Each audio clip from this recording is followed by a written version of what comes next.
Welcome to the Attention Deficit Disorder Expert Podcast Series by Attitude Magazine.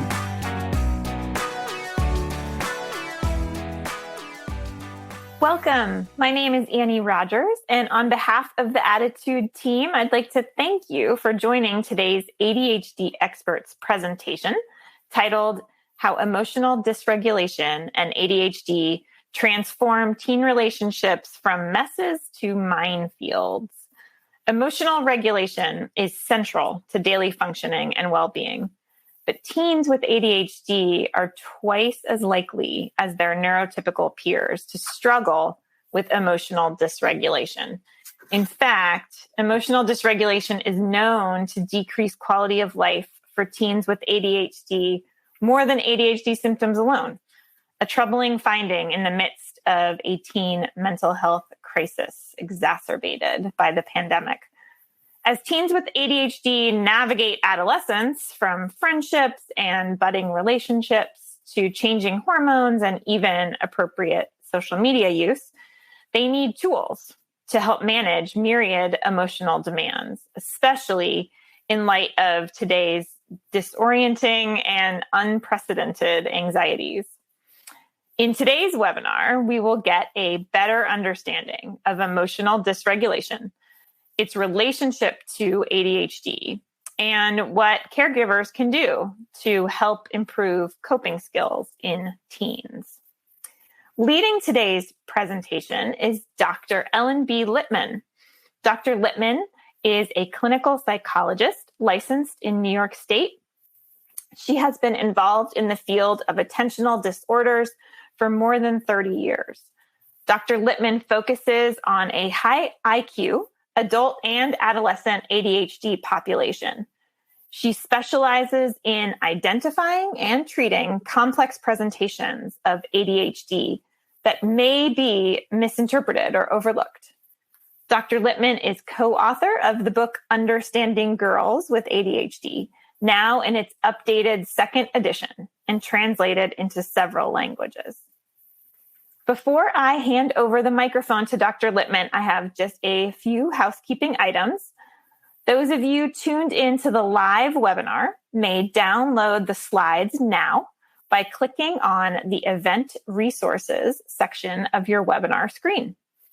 And if you are interested in the Certificate of Attendance option, look for instructions in the email you'll receive around an hour after the live broadcast. If you are listening in replay or podcast mode, visit attitudemag.com and search podcast 398 to access the slides, the webinar replay, and the certificate of attendance option. If you support the work we're doing here at Attitude to strengthen the ADHD community, we encourage you to visit attitudemag.com/subscribe and sign up for Attitude Magazine for your family or to share with a teacher or a loved one who could benefit from greater ADHD understanding. Finally, the sponsor of today's webinar is Accentrate 110. Accentrate 110 is a dietary supplement formulated to address nutritional deficiencies known to be associated with ADHD. It contains omega-3 fatty acids in phospholipid form, the form already in the brain. This brain-ready nutrition helps manage inattention, lack of focus, emotional dysregulation, and hyperactivity without drug-like side effects. Learn more at phoenixhealthscience.com. That's FENIX healthscience.com. Attitude thanks our sponsors for supporting our webinars. Sponsorship has no influence on speaker selection or webinar content. So without any further ado, I'm so pleased to welcome Dr. Littman. Thank you so much for joining us today and leading this really important discussion. Thank you so much for having me. I'm excited about bringing this information to people.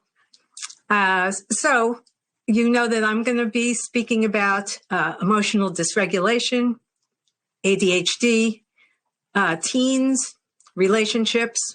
There's some information about all of those things, both in the scholarly literature and out in the media. But there's very little that's looking at the intersection of those points. If you're at all familiar with research on things related to ADHD, then you may know that there is healthy debate and controversy in many areas, some newly established and even some foundational to the field. And this is exactly how scientific inquiry is supposed to work. Nonetheless, the studies frequently show inconsistent findings, and there are wide-ranging hypotheses in terms of how to understand what we find. This is also the way that scientific inquiry is supposed to work, but it doesn't give you definitive answers that you can hang your hat on. So just know that I put together the information that is available out there, and in a year from now, we could find out, it's just the opposite. But right now, this is what we know. And I also want to say that because I've been in this field a long time, back with the dinosaurs, we used to call it ADD. And when I am passionately involved in expressing these things, I may resort to saying ADD instead of ADHD. I just want to make clear that those are the same disorder. ADD is not ADHD, but without hyperactivity. It's just, we used to call both hyperactive and inattentive ADD, and now we call it ADHD. But I may go back and forth, and I'll do my best, but you'll know that that change is not meaningful. Okay, and now I am ready to roll. And okay, and there is my first slide. So first I want to talk about the neurobiology of emotional regulation in neurotypical brains. And it's supposed to work so beautifully in that brains intend to maintain emotional equilibrium. And if you're not being controlled by your emotions, then you can pursue your goals. And that's how many neurotypical brains work, that they can sort of power through things that may feel emotional, but they can push it aside, and they can continue to sustain attention to do the things that they want to do.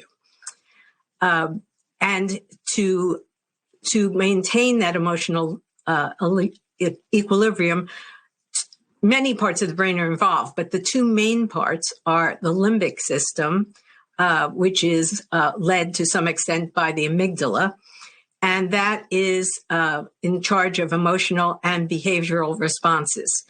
And that is the oldest part of the brain. It is absolutely, the first part that develops. So it is a very almost primitive emotional response system. And it's not modulated, it's just responding.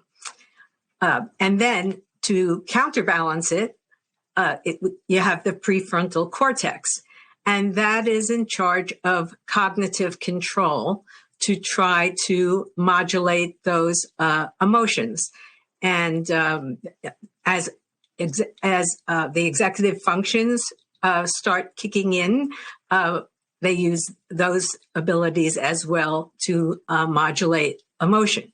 Now, here's the sort of sneaky part, which is that the prefrontal cortex, where you work on having the best possible judgment, that is the last part of the brain to develop. And so what we have is this amazing abyss between the emotional part that is functioning in the beginning with no modulation until cognitive control can sort of jump in there. And there can be a really long period of time where the prefrontal cortex is fully developing.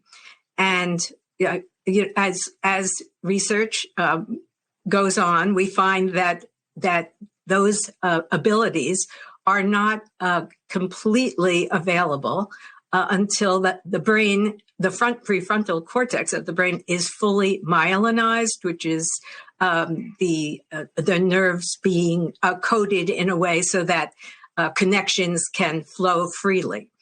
And we keep sort of edging up towards the larger numbers in terms of when is that finally matured. And we used to think 21, 23, 25. Now we're somewhere in the late 20s for a neurotypical brain. And for a neurotypical brain, as you mature, and all of those executive functions sort of work together, the ability to modulate emotions continues to improve. However, okay, how am I going to get to the next one? Oh, there you go. Okay, hang in there while I figure this out. And this one is, okay. Oh, it was all lit up. Okay. But here's what happens when you have emotional dysregulation and how it affects an ADD brain. So we know that there is a developmental delay in terms of how the ADHD brain develops and matures. And, usually we think of it as maybe, 2 years, 3 years behind peers. Maybe when emotional equilibrium or lack of such is involved, maybe even 4 years.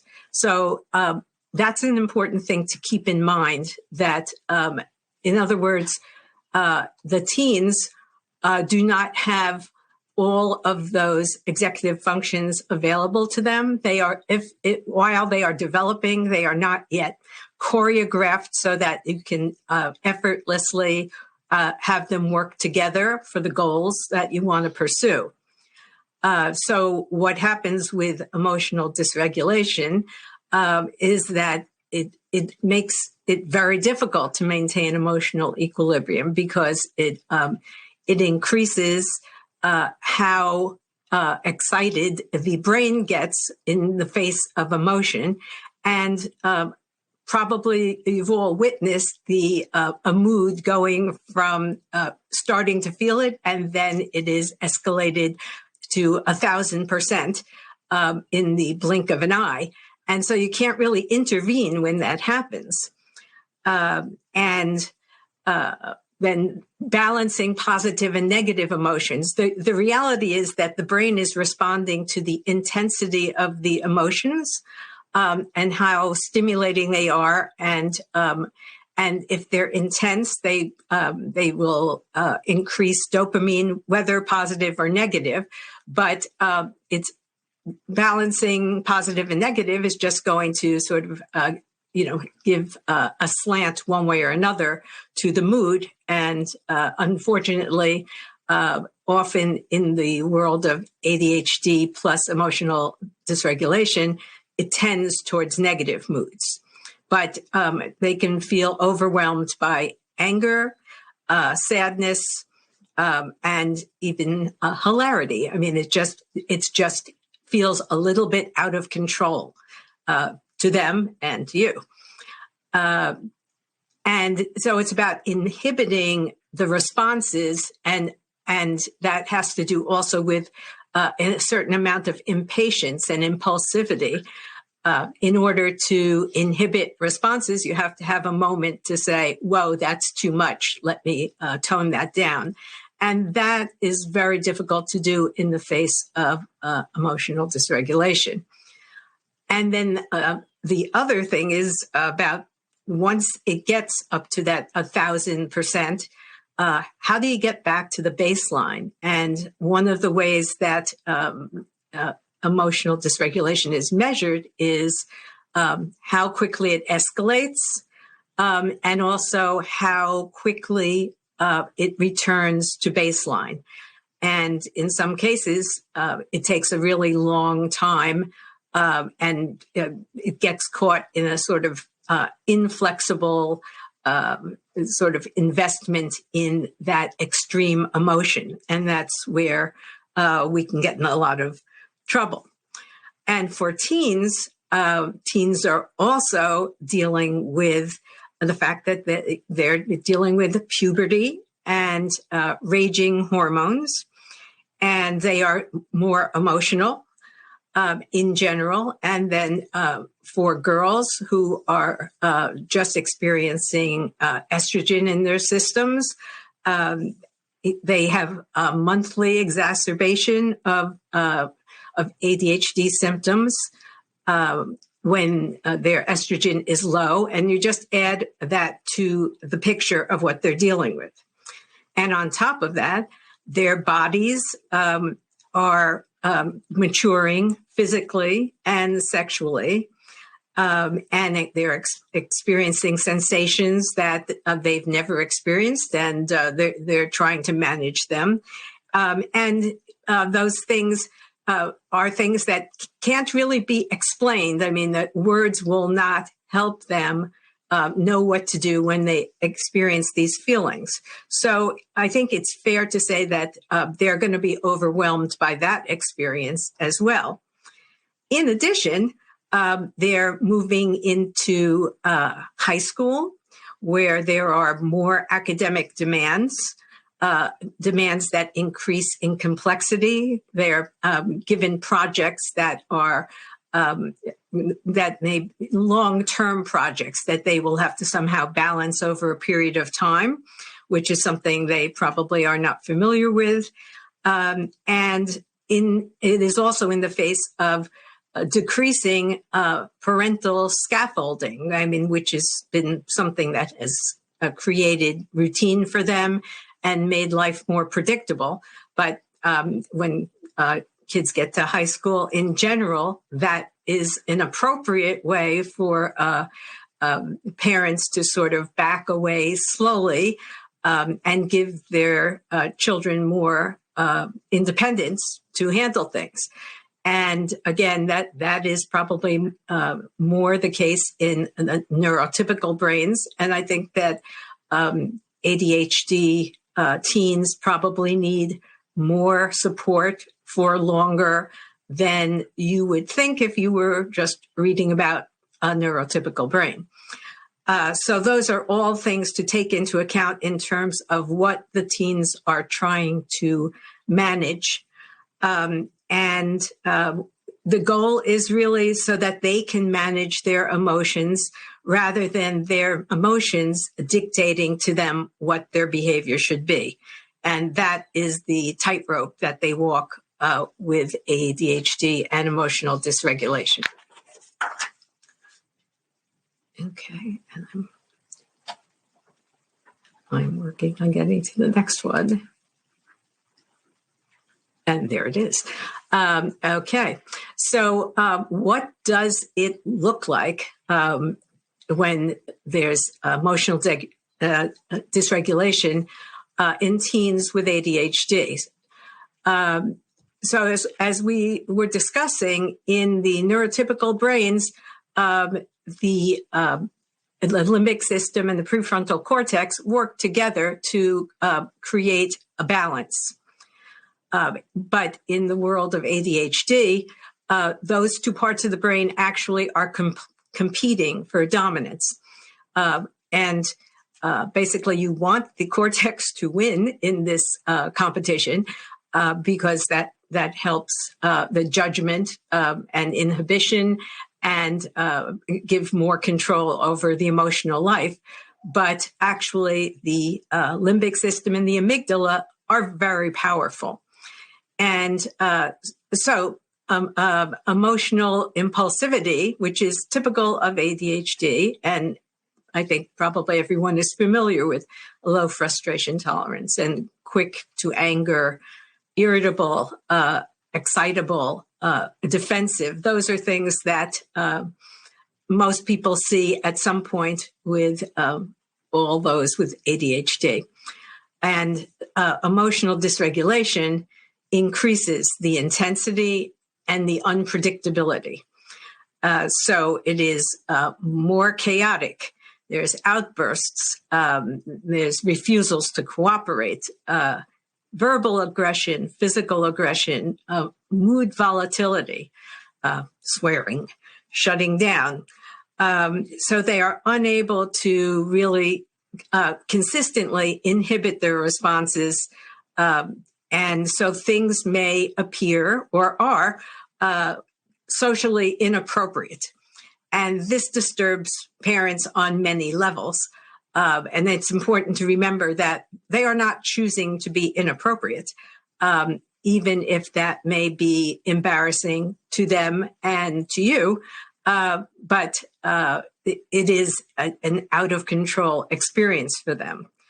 And when they are in the throes of that, they can be misunderstood, especially when with hormones also raging at the same moment. So they may be misdiagnosed as having bipolar disorder, reactive attachment disorder, borderline personality, because all of those involve impulsive responses that are hard to inhibit.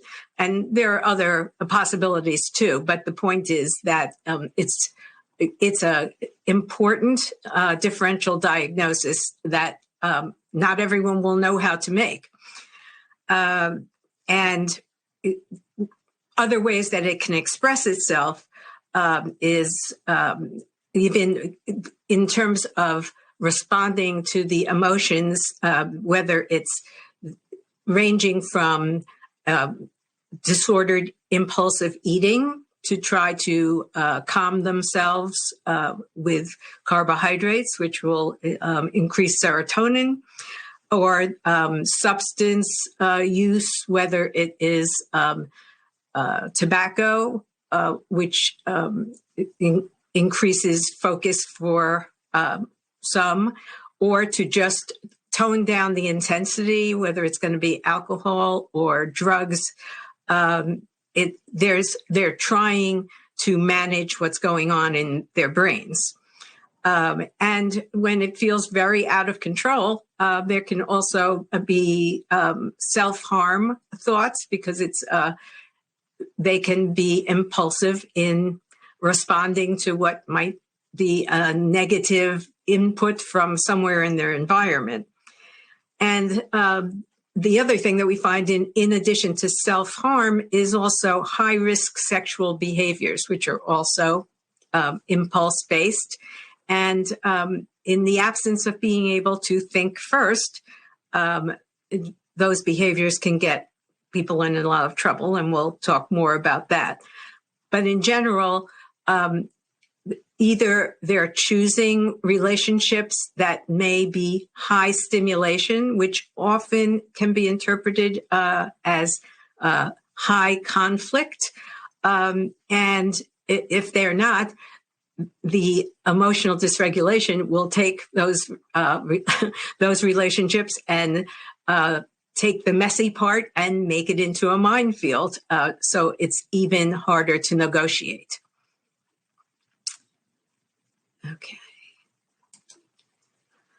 So what are the social consequences for these teens? Find out. So pretty much, I think there is consensus that teens with ADHD have poorer social skills and poorer communication skills than their peers.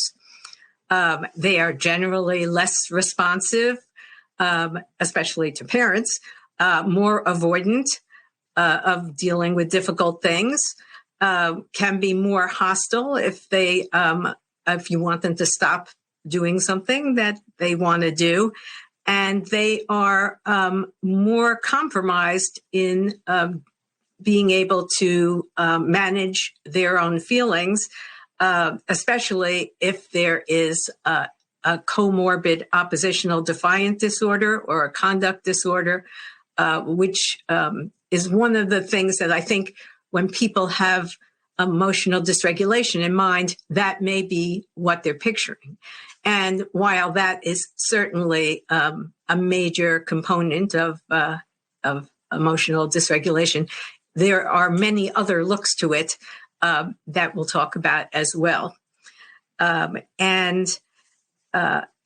The expectations for separating and individuating at this age, are pretty normal. This is about when, in terms of the neurotypical world, kids are getting more independence and more let me decide for myself. And no different with these ADHD teens. Unfortunately, they may not possess the necessary skills to handle that yet. And that is a very hard thing to try to sell to them because they will not be able to see that. And of course, everyone wants to protect them from disaster. But on the other hand, it's very hard to, it's another tightrope of how much independence can you give without them falling into a black hole.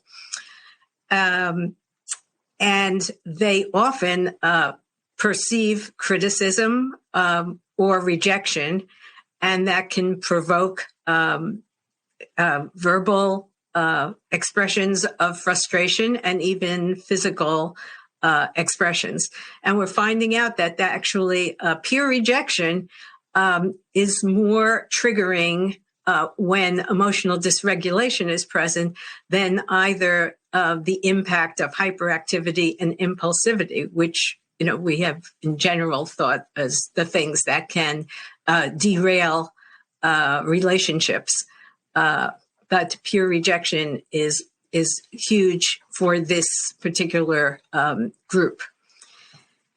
And the emotional dysregulation also increases the risk of internalizing problems, including, depression, rejection, sensitivity, withdrawal, anxiety, shame, somatic complaints like body, complaints about feeling nauseous. And so there are a lot of ways in which they are struggling, and at the same time, the out of controlness chips away at their self-esteem even more. They have a low sense of self-worth, and they feel demoralized. And there's some learned helplessness, which is that they keep trying to manage their emotions and they continue to fail. And at some point, they may just feel like, I just don't know how to do this, but I give up really trying. So all of those internalizing problems can become comorbid, coexisting problems in addition to ADHD and emotional dysregulation. So we want to really keep an eye on minimizing that as much as we can. And let's see, next. Okay, is romantic relationships. So this is an issue that is obviously very important because a lot of the patterns that they sort of figure out right now that they feel work for them can persist into adulthood without treatment. And some of them are not as helpful as we would like them to be. So we want to intervene when we see them doing problematic things. In general, we're finding that the ADHD teens that have the more severe symptoms are much less satisfied with their relationships than those that have just simply ADHD with lower severity symptoms. So we know that the teens with emotional dysregulation are experiencing relationships that are not satisfying, that they have rated themselves as poor quality, and they have less emotional intimacy and just generally less satisfied. And what we find is that these teens report that they have double the romantic partners, the number in terms of compared to their peers.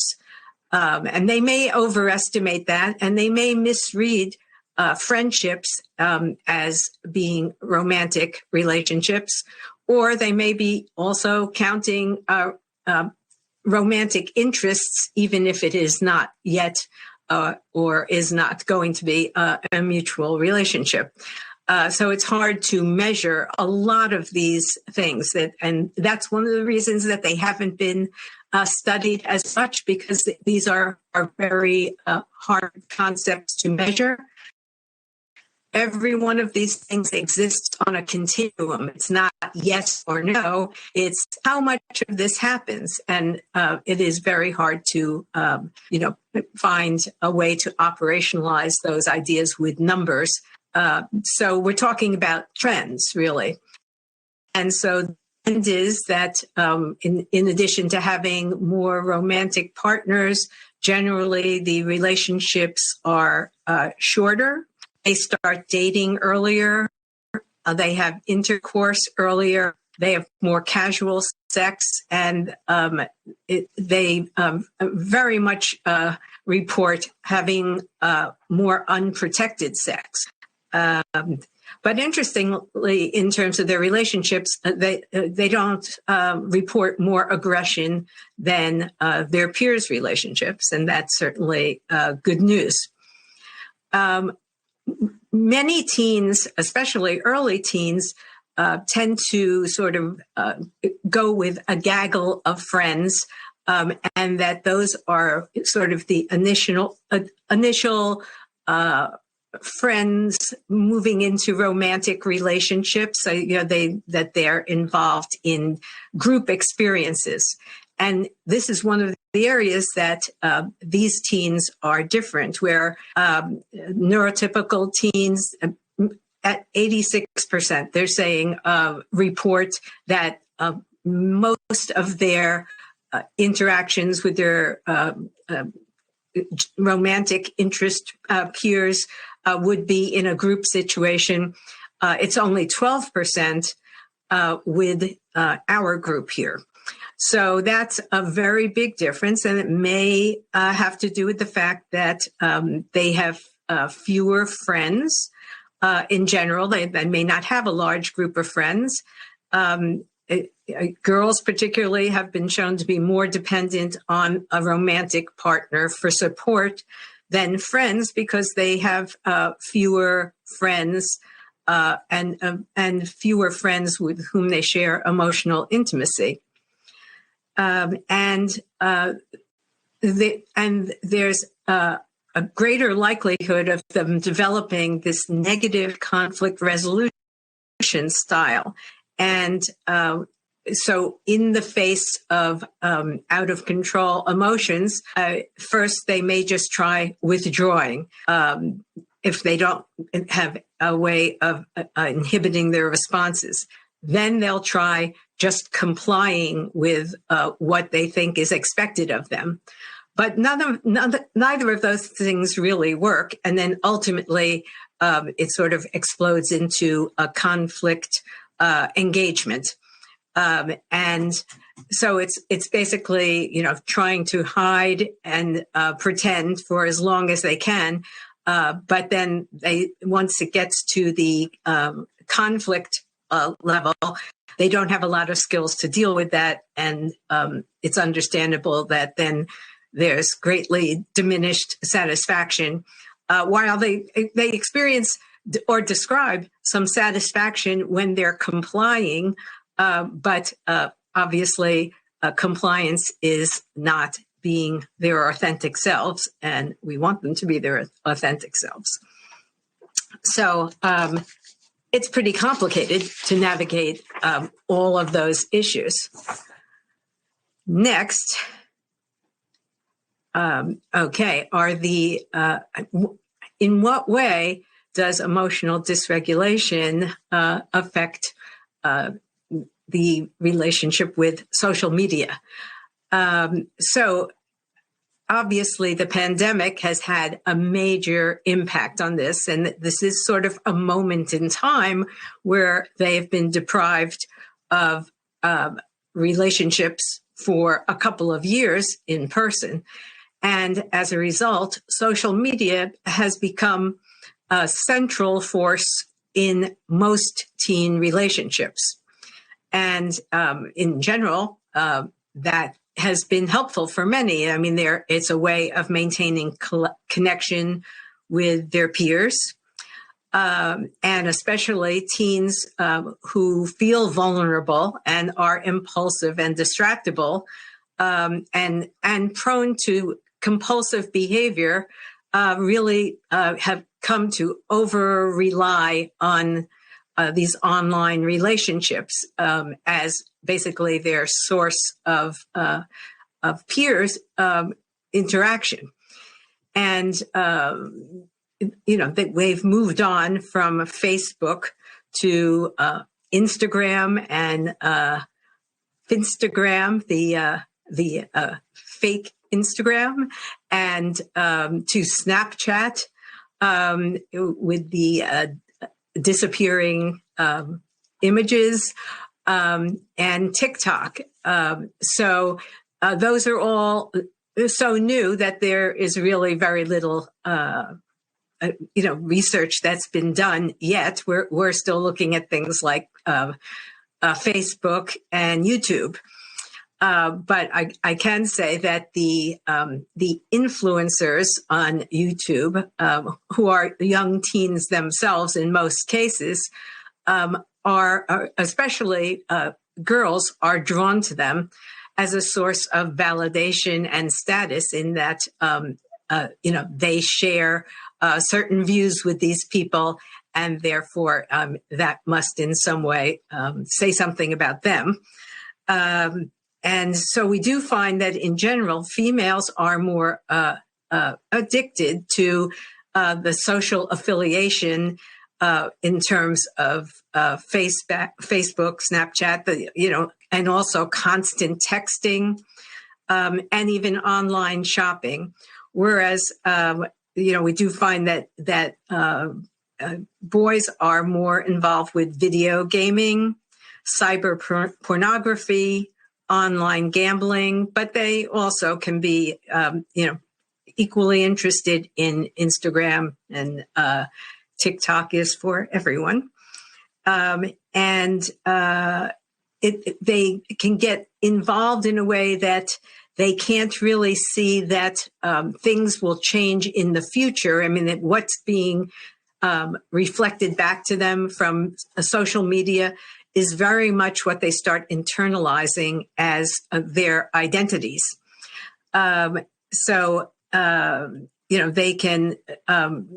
They can become really depressed and despairing if their responses from social media are more shaming than supportive.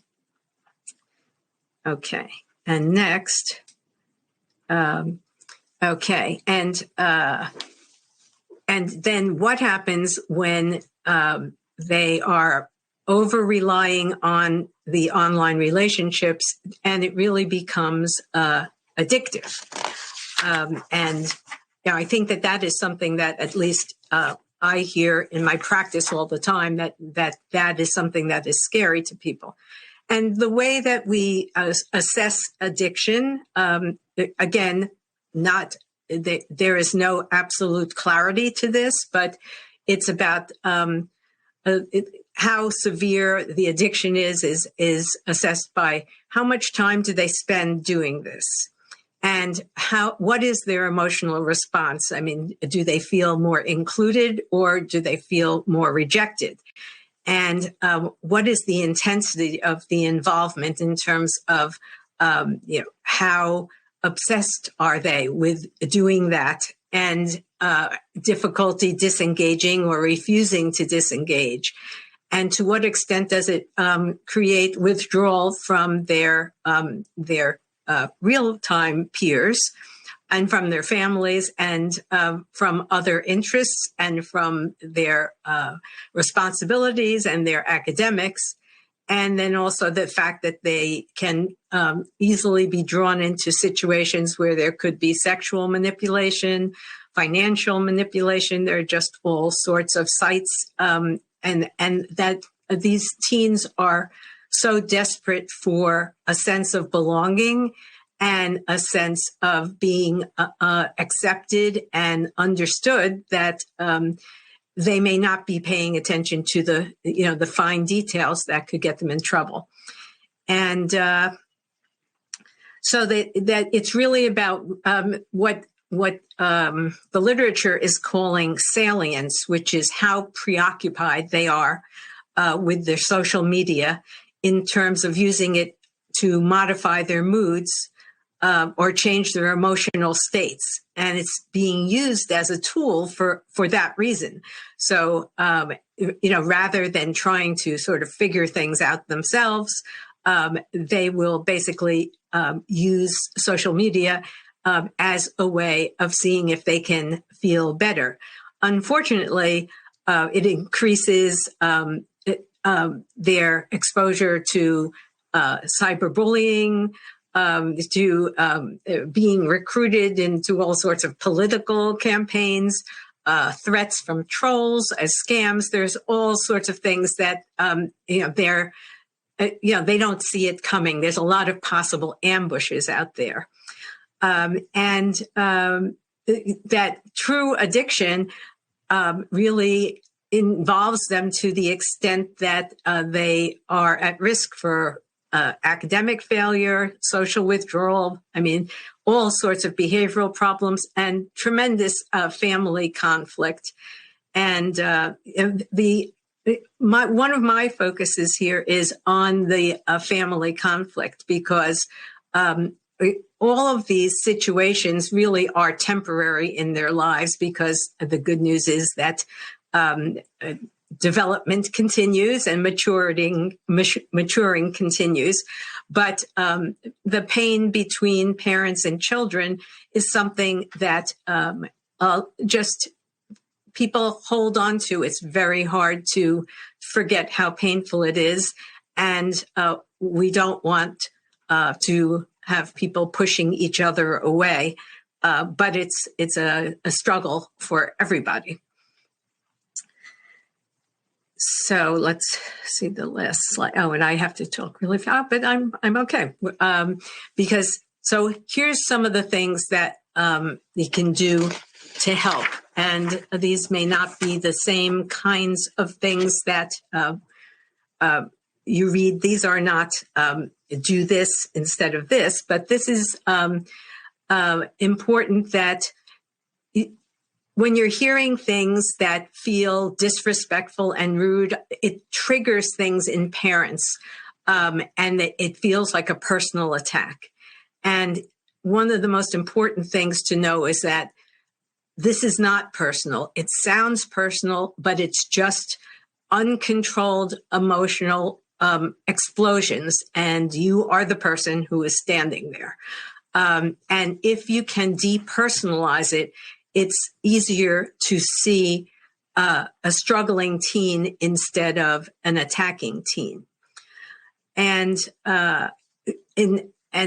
what can you do to help with how badly they may be feeling about themselves, which is really that the strengths and weaknesses approach that I like is focusing on the fact that all of these kids have abilities, they have talents, whether they're artistic, whether it's sports, whether they love to read, whether they have, niche knowledge of something interesting, whether they love to help animals, whatever it is, those abilities and passions are important, and they should be able to understand that those things are important, that everyone has strengths, and then everyone also has weaknesses and difficulties, and that everybody finds workarounds for their difficulties.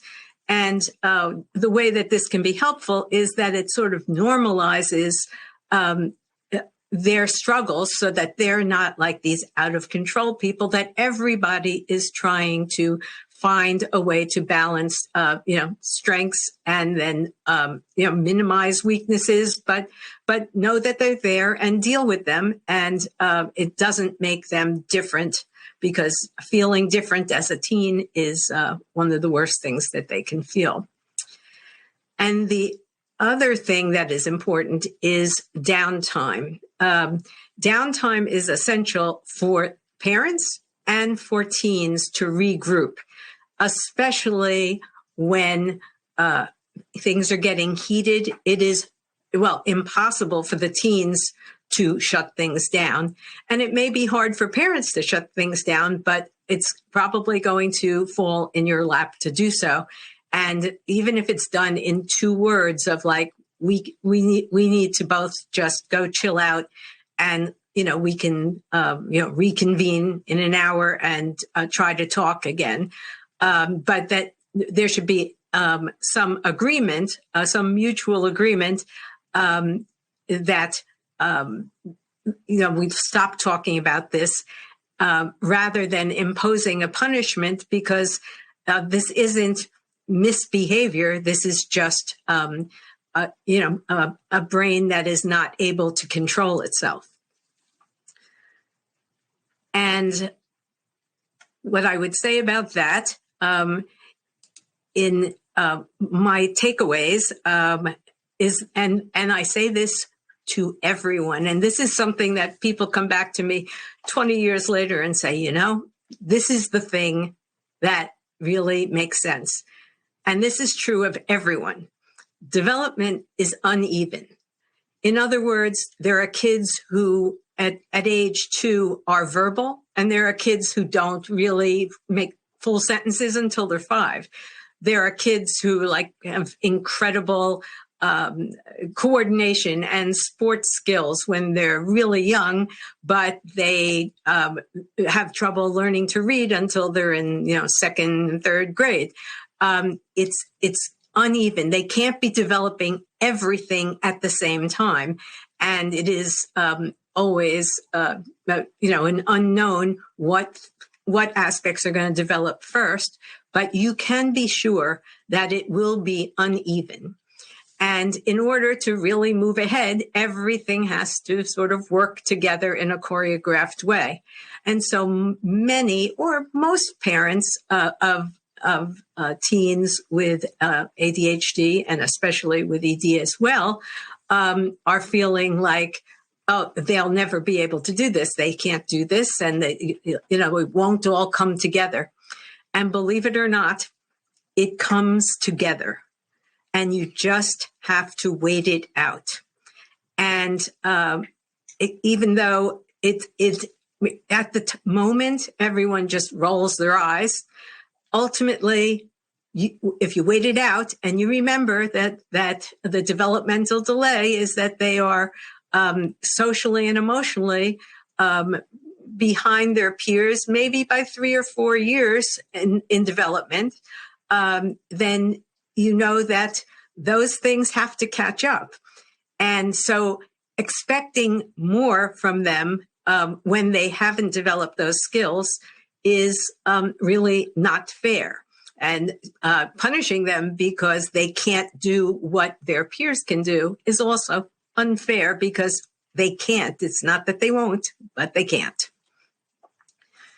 The other issue is about most parents experience the fact that there's a tug of war between them and their teens. I told them what to do, they did something else.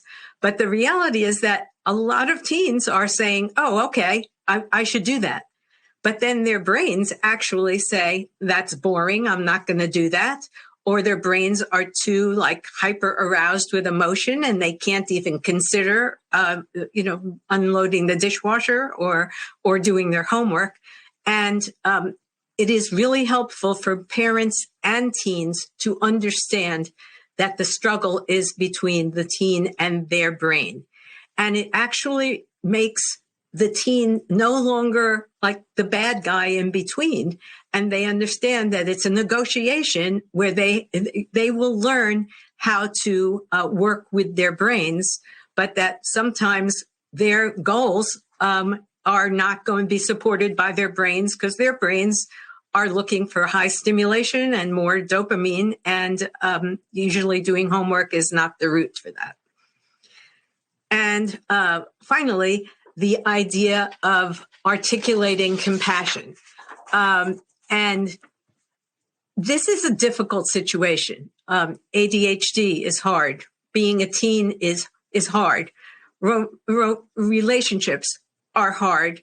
And then adding emotional dysregulation just makes this, really unwieldy. And so you and your teen are grappling with something that is really incomprehensible. And it's really scary when things are incomprehensible. And just the idea of expressing that you're both on the same team of dealing with something incomprehensible, and assuring them that you'll somehow get through it together. Without saying that you know the answers and they don't, it's just we're in this together, is something really, really comforting to teens who are always assuming that they've done something wrong and at any moment they can be rejected for it. It's very much about the fact that we can't ask, now that you understand more about how the prefrontal cortex develops, you know that you can't really expect a 14-year-old or an 18-year-old or a 22-year-old to be showing good judgment all the time. It's actually not even possible because their brains haven't fully developed in that way. And if you just remember this in terms of maturation, then you'll remember that this is something that you just have to wait out.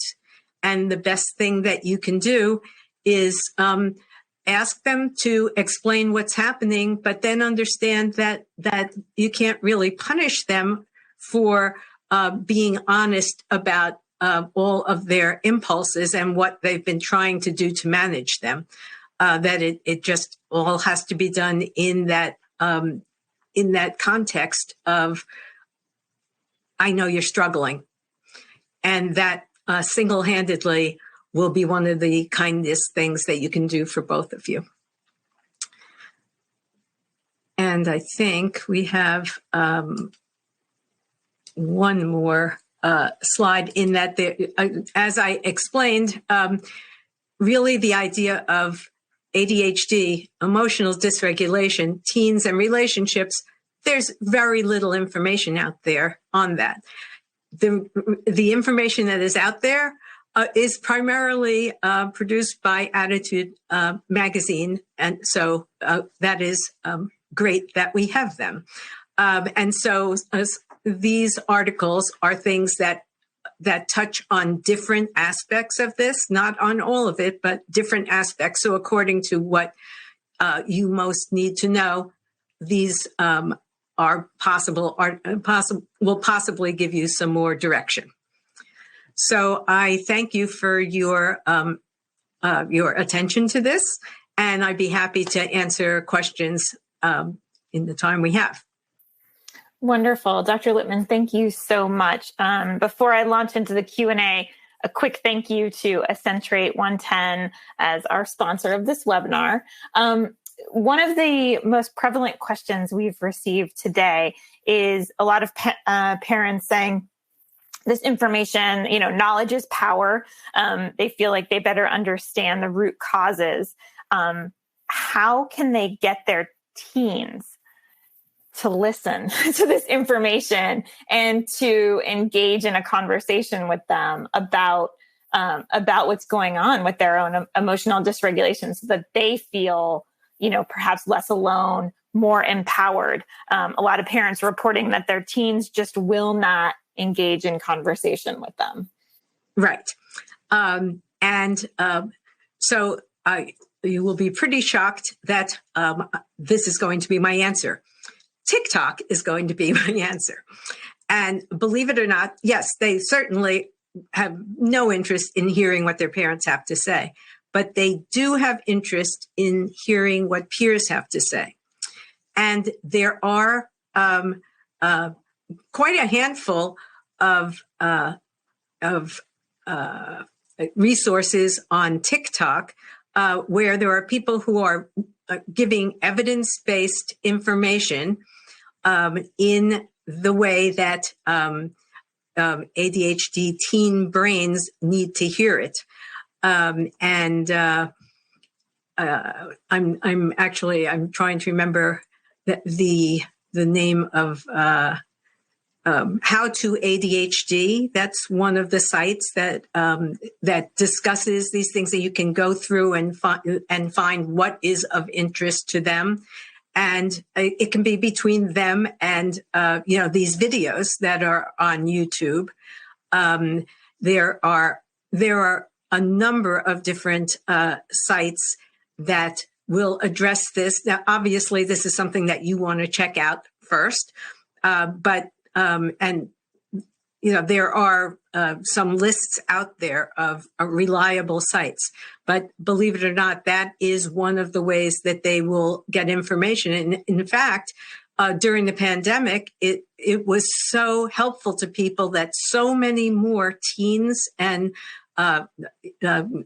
people in their 20s got information and actually came and said, I think this is what's going on with me, that there were more diagnoses of young people because they were getting the information themselves rather than their parents trying to sort of cram it down their throats, which just never works. So that's my suggestion. Wonderful. And we will add it to the resources for this webinar. Attitude, we did publish a feature on TikTok about a year ago that has some of the more reputable and helpful TikTok content creators there. The other big question that we're getting from parents is it's helpful to understand the brain chemistry, certainly, but when their child really is exhibiting negative behavior, they're struggling with enforcing consequences that will communicate that the behavior is not acceptable, swearing at them, punching a wall, being disrespectful to adults or other family members. What advice can you offer for parents who are struggling with enforcing consequences for these behaviors? And I think that is certainly the question that has been around since the beginning of ADD, which is forever, is how to manage that. And I think probably all parents know that there isn't a consequence that can make an impulsive brain stop and say, oh, wait, let me consider whether or not I would like that. And as a result, most of the suggestions of different ways of providing consequences aren't really effective. I mean, what you can do is you can acknowledge that their behavior is that they are feeling out of control, and that it's not that you're not angry at them for having that experience, but you also don't want to be abused by that experience. And so the best thing that you can do is remove yourself from the situation, because even if you ask them to remove themselves, they're probably not going to do so. So you have to remove yourself by saying, even though I know that right now things are out of control, I still don't want to be spoken to that way. But as soon as you're feeling more in control, please come back and find me, because I want to talk to you about it. So it's, and that is but all parts of that sentence have to be there, because you have to communicate that the line is not about them changing how they're experiencing their emotions, because you can't and they can't. But what you can say is, here's the line of how I will allow you to treat me. But I am not rejecting you. I'm only, setting a limit on overt behaviors. And I know that when you calm down, you're my wonderful child, and we will attempt to talk about this. And so really it's the opposite of labeling them in a negative way. What you're doing is you're reminding them that you know that in there is the child you adore, and that you understand this is out of control. But there is no single kind of consequence that can make their brains stop responding to what they're responding to. And that's a really important piece of information. That's a really great way to wrap up today's conversation. Just reminding them and yourself that they are deep down in there the child that you love and adore. So unfortunately, we have run out of time for today. But thank you so much, Dr. Littman, for leading this really important conversation. Thank you, everyone who joined us today. We do host free weekly webinars with Attitude. And I also want to mention that subscribers of Attitude Magazine should keep their eye out. They're going to be receiving the summer issue very soon. And in it, we have some great content about inattentive type ADHD, as well as perfectionism and ADHD in menopause, all topics that don't get a lot of coverage. And we're really proud of that work. If you are listening in replay or podcast mode, visit attitudemag.com and search podcast 398 to access the slides, the webinar replay, and the certificate of attendance option. If you support the work we're doing here at Attitude to strengthen the ADHD community, we encourage you to visit attitudemag.com/subscribe and sign up for Attitude Magazine for your family, or to share with a teacher or a loved one who could benefit from greater ADHD understanding. So again, thank you so much for joining us today, Dr. Littman. It's always an honor to have you, and we hope to see you again here soon. Thank you very much for having me, and I hope it's been helpful to people. For more Attitude podcasts and information on living well with attention deficit, visit attitudemag.com. That's ADDITUDEMAG.com.